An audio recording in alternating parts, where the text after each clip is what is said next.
திருச்சுழி சட்டமன்ற தொகுதியை பொறுத்தவரை இங்க வந்து பெருசா ஃபைட் இருக்கிறதுக்கான வாய்ப்புகள் இல்லை. ஏன்னா இங்க வந்து அமைச்சர் தங்கம் தென்னரசு இன்னைக்கு வந்து ஃபினான்ஸ் போர்ட்ஃபோலியோல பார்த்துட்டு இருக்காரு. ரொம்ப பவர்ஃபுல்லான பொசிஷன் இருக்காரு அவரு கேபினெட்ல. ஸோ நிச்சயமாக தொகுதிக்கு நிறைய பெனிஃபிட்ஸ் பண்ணிட்டு இருக்காரு. அவர் தொடர்ந்து 2011 திமுக தோக்கும்போது இங்க வெற்றி பெற்ற ஒரு நபர் தானே அவரு.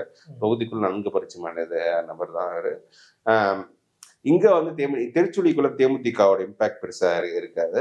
நீங்க வந்து 2024 தேர்தலில் கூட அந்த பானை சின்ன சரி அந்த அந்த ராமநாதபுரம் அசம்பிளியில வர்றதால அந்த ஏரி சின்னத்துல வந்து நவாஸ் கனி அவர் வெற்றி பெறுவதற்கு இங்க வந்து கிடைச்ச லீடு வந்து ரொம்ப ரொம்ப அவருக்கு இதுவா இருக்கும். இங்க வந்து இன்ஃபேக்ட் ஓபிஎஸ் வந்து ஒரு 42,000 ஓட்டு எடுத்திருக்கு. அதிமுக இந்த தொகுதியில் டெபாசிட் போயிருக்கு. அங்க 42,000 ஓட்டு ஓபிஎஸ் கொஞ்சம் இந்த தொகுதியில் எடுத்திருக்காரு. அந்த ஓட்டும் கொஞ்சம் நல்லா டிரான்ஸ்ஃபர் ஆகுன்றதால கொஞ்சம் மரவர் கன்சாலிடேஷன் நல்லா இருக்கும். ஸோ இங்க கம்ஃபர்டபுளா வெற்றி பெறுவாரு. இங்க நாம் தமிழர் ஓட்டிங் வந்து கொஞ்சம் இன்க்ரீஸ் ஆயிருக்கு. காரணம் அந்த ஏணி சின்னம் இந்த இந்த அதிமுக வீக்கனால நாம் தமிழர் ஓட்டிங் கொஞ்சம் டிக்ரீஸ் ஆகும். டிவிக்கு கொஞ்சம் ஸ்பிரிட்டாகவும் கொஞ்சம் வாய்ப்பு இருக்கிறதால அங்கேயும் கொஞ்சம் டிக்ரீஸ் ஆக வாய்ப்பும்.